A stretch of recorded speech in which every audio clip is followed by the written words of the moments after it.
Hola, ¿qué tal? Muy buenas tardes a todos y todos. Pues bienvenido a esta segunda entrevista por Instagram Live que vamos a tener el día de hoy con el diputado Edison Brose hablando sobre la moratoria y medidas de movilidad en Panamá. Pues primero que todo, darles un saludo, mandarles un abrazo de solidaridad en estos momentos, en esta situación tan crítica que estamos pasando todos los ciudadanos en el mundo entero.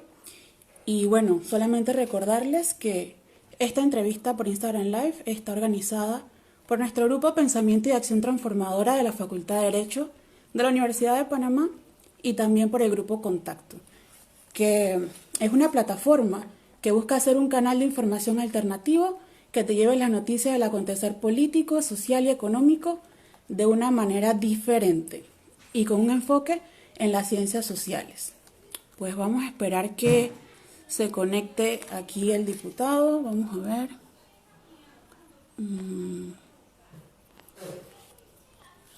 A ver.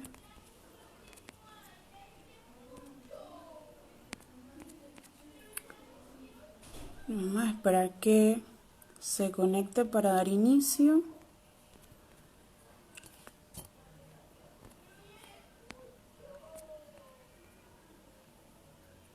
A ver, un segundo.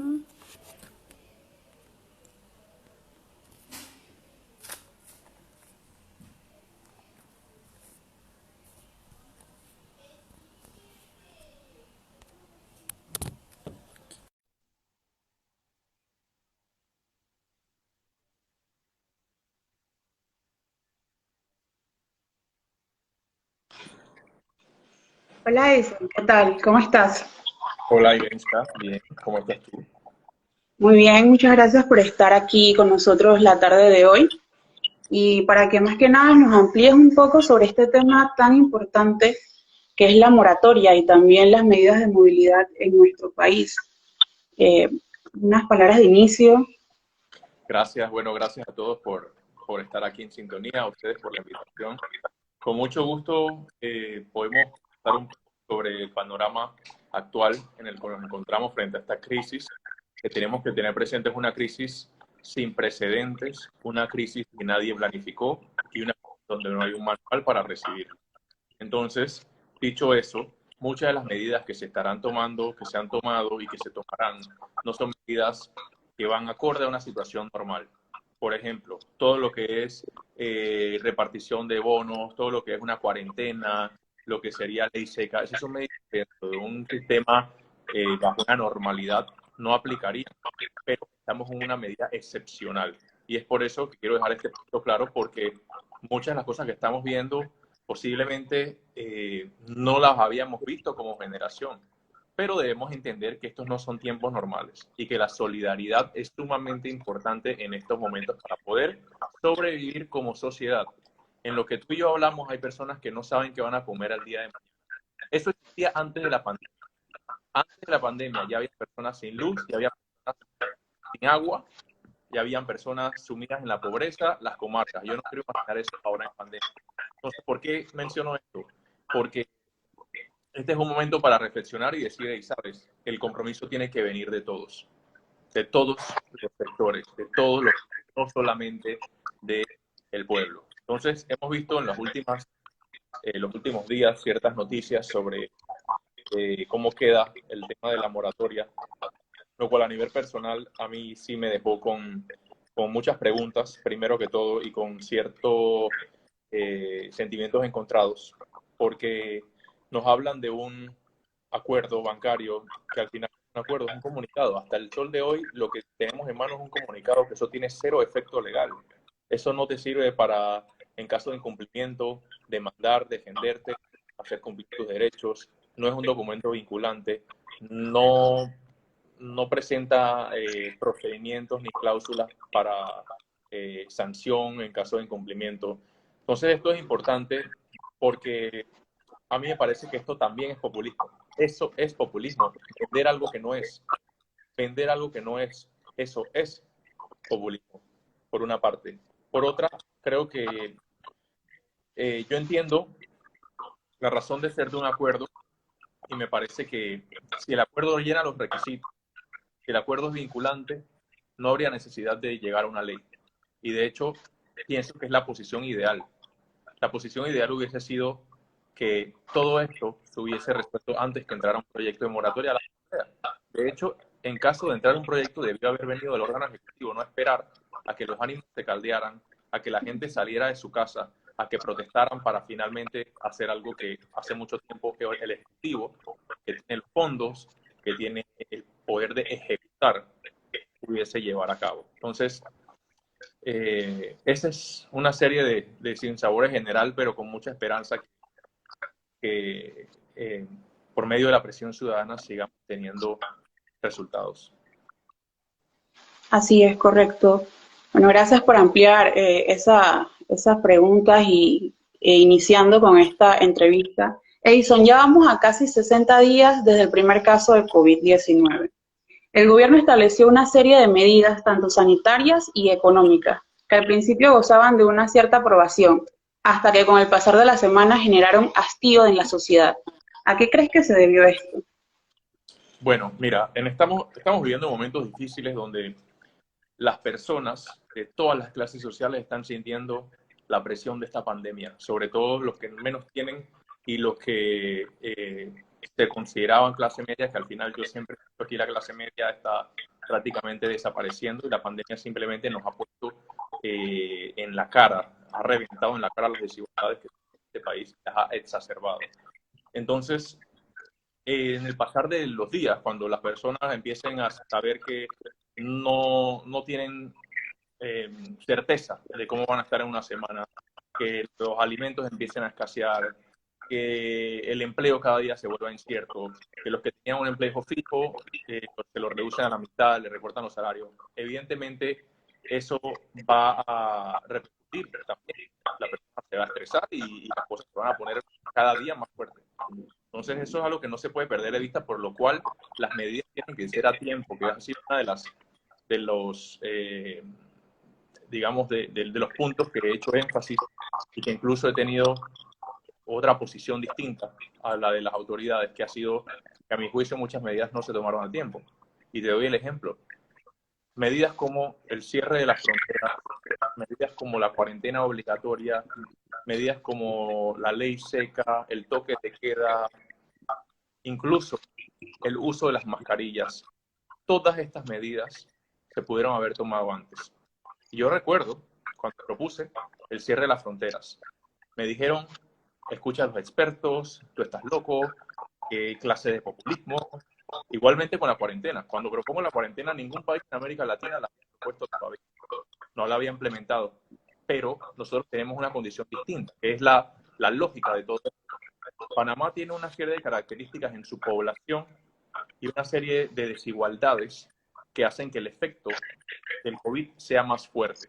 Nosotros hemos visto cómo el COVID ataca fuertemente a las personas con un sistema inmunológico más débil, es decir, personas con enfermedades degenerativas, enfermedades crónicas, personas con pacientes ya sea de cáncer, personas adultas mayores, etc. Si nosotros vemos las causas de mortalidad en Panamá, que la mayoría son enfermedades crónicas, entonces eso nos da un panorama a nosotros para decir, tenemos que ser lo más agresivos posible contra el COVID, porque de lo contrario vamos a tener más víctimas que en cualquier otro lado. Y de hecho, no ha pasado tanto tiempo y ya se está cumpliendo. Panamá es uno de los países que más muertes tiene por COVID. Entonces, nosotros ya teníamos un sistema de salud colapsado antes de eso. Y colapsado no significa que no hay camas en cuidado intensivo, colapsado no significa que no hay camas de observación, no. Teníamos un sistema donde hacer una cita en el Seguro Social a la gente le tomaba 4, 5, 6 meses. Un sistema donde no había medicinas. Un sistema donde, bueno, yo creo que todos los que son los que recurren al Seguro Social pueden atestiguar lo que estoy hablando. Es decir, no era un sistema que estaba listo para esperar una pandemia. Si de por sí, antes del COVID-19 ya estaba totalmente saturado. Yo recuerdo cuando el director de la Caja de Seguro Social fue a la asamblea y le hice muchas preguntas y al final todo lo que él nos comentó simplemente nos dejó con más alerta de la situación tan difícil que vive la Caja de Seguro Social. Ahora imagínense en pandemia. Entonces Panamá no se puede dar el lujo de actuar ni tarde, ni estar complaciendo intereses de otra índole. Panamá tiene que actuar agresivo y proteger a su población. Correcto, si bien es cierto, ningún país del mundo, bueno, estaba preparado para esta pandemia.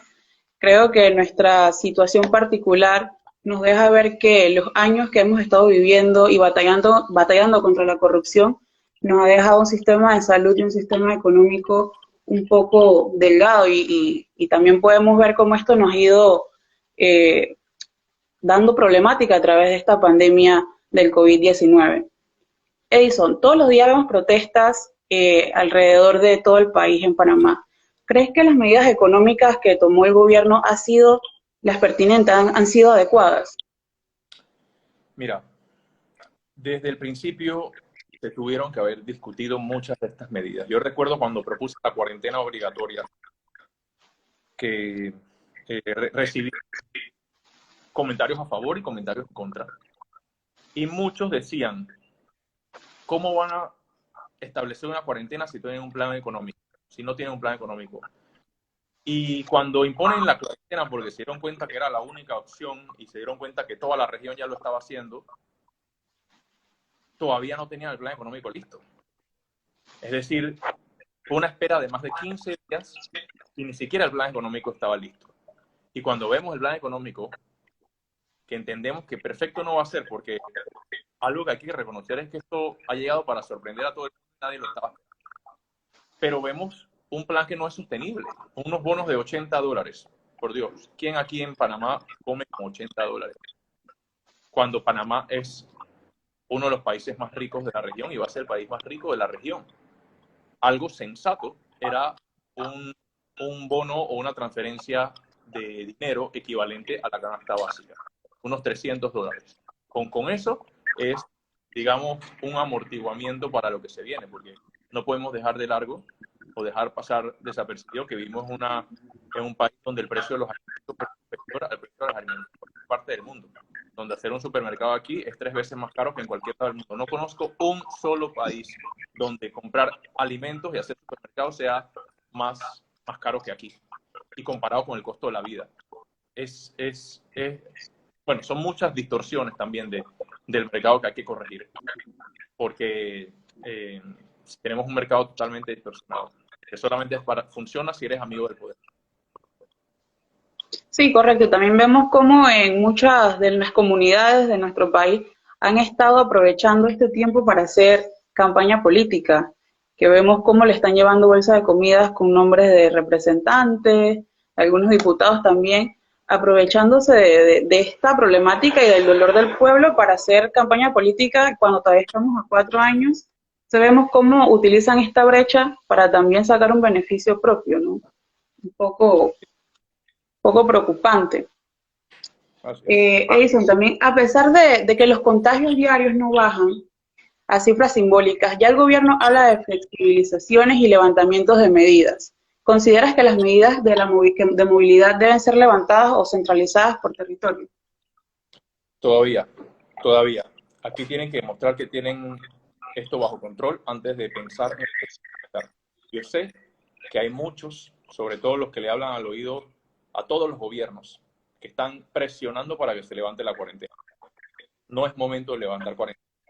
Ni siquiera hemos visto una prueba de que la famosa curva se haya frenado. No hemos visto una prueba de que todo esté bajo control. Entonces, sentir que tienen capacidad o tienen ciertas camas disponibles, si eso les hace pensar que es suficiente para levantar cuarentena, están equivocados. Aquí no tenemos las condiciones de países que han tomado esta medida, que tienen sistemas de salud de primer mundo, que tienen seguros en caso de desempleo, que tienen una población educada y menos enferma, que tienen ciudadanos incluso también más disciplinados, que tenemos el caso de Suecia. Entonces no podemos compararnos con países que no tienen los políticos corruptos y los empresarios corruptos que hay aquí. Entonces, para unas cosas quieren imitarlos y para otras no. Entonces, todavía no estamos listos. Todavía, a mi consideración, todo lo que es el sistema de salud tiene que estar bajo control. Tiene que haber reglas claras. Todo el tema económico tiene que estar claro. Panamá se ha endeudado de una manera estratosférica. deudas que van a pagar nuestros hijos, que es deuda pública. ¿Qué va a pasar con ese dinero? Estoy viendo que de los más de 500 millones de dólares se pidió al Fondo Monetario Internacional, según una noticia, pretenden darlo a los bancos. Yo ahí es donde me pregunto, ¿qué clase de sistema es? Para unas cosas quiere ser capitalista, pero para otras, o sea, eso es un subsidio en un momento donde ni siquiera, a mi juicio, están siendo realmente solidarios. Entonces, ¿cómo se justifica que tú aplazas una moratoria por 7 meses y le dices a la gente, vas a pagar 7 meses, pero sigues cobrando los intereses y se siguen acumulando? Y así, aún sin haber sido solidario, te dicen que te espera un rescate de más de 500 millones de dólares. Eso no tiene nombre. Entonces, esas son las cosas que a mí como panameño me indignan, y yo estoy dispuesto a hablar las cosas como las pienso, como son, que pienso es una de las fortalezas de no deberle nada a ningún grupo económico, ningún grupo político, ni nada. Nada más debérselo a la gente que nos apoyó. Que, por cierto, el día de hoy cumplimos un año de las elecciones. Un año y un día. Un año y un día, porque el conteo terminó al día siguiente, el conteo en el circuito 88. Terminamos de contar los votos al día siguiente. Así que ya para esta hora más o menos sabíamos que se había logrado. Y es una muestra que se puede participar, pero eso sí, que está dispuesto a luchar fuerte, fuerte, fuerte, porque toda esa experiencia de campaña, o sea, gente que tiene derroches de dinero, no es fácil, pero no es imposible tampoco. Así es. Edison, ¿qué te parece el sistema de comunicación del gobierno, que a nuestro criterio parece un poco descoordinado? Un ministro dice algo, después el presidente dice otra cosa, los decretos llegan a la gente filtrado por WhatsApp antes de que estén plasmados en la Gaceta Oficial. Antes decían que no era necesaria la mascarilla, ya como estuviste mencionando hace poco, y pasó también el escándalo de los ventiladores, y en vez de la justificación coherente, retan a la ciudadanía a comprarlo. ¿Consideras que la comunicación del gobierno es aceptable? Mira, yo entiendo que no debe ser fácil, como he dicho en varias de las intervenciones, no debe ser fácil abordar un fenómeno como el que estamos viviendo, pero hay cosas que son inadmisibles, inaceptables. Pretender hacer negocios turbios o negocios que rayan en lo corrupto y en medio de una pandemia, eso no tiene nombre. Entonces yo pienso que quienes tienen que simplemente ser firmes, manejar las cosas con transparencia, demostrar que son diferentes a lo que hemos tenido y simplemente poner bien común por encima de cualquier otro interés. Este no es una situación normal. Esta es una situación donde después del año 2021 o antes, pronostico que 2021 en adelante va a ser fuerte si no hacen las correcciones. Va a ser tétrico para el país. La poca clase media que ya la están terminando de extinguir va a perder casa, carro, vamos a tener una gran cantidad de procesos ejecutivos aquí para simplemente les van a quitar los bienes a la gente. Yo siento que se vienen tiempos muy duros, y lo que me indigna es que estamos viéndolo venir. Yo lo que se está haciendo es postergar la discusión. Es como que veamos esto en 8 meses. Yo no creo que nosotros tenemos que tomar esa decisión. Ya hay muchos países que tienen programas de rescates agresivos. ¿Qué está haciendo Panamá? Simplemente diciendo, hey, en 8 meses vemos. Entonces, a mí me preocupa, lo veo con preocupación, y siento que si el gobierno no toma los correctivos, si hoy ha perdido mucha credibilidad, no quiero imaginar cuando llegue el 2021 si no hacen esos correctivos. Así es. Bueno, ya para concluir un poco, Edison, ya concluyeron las sesiones ordinarias en la Asamblea. ¿Cuál será el rol de la Asamblea durante estos meses venideros que, no pudiendo legislar y a la expectativa de las sesiones extraordinarias? ¿Cuál será el rol de los diputados de la Asamblea? Bueno, vienen las extraordinarias. A mí me gustaría ver otras voces también, que hayan otras voces que vean las mismas preocupaciones que mi equipo y mi persona ve. Porque hay algo que no me hace sentido, y es luchar tanto por una moratoria que al final te digan que lo que se logró es exactamente lo mismo que había antes.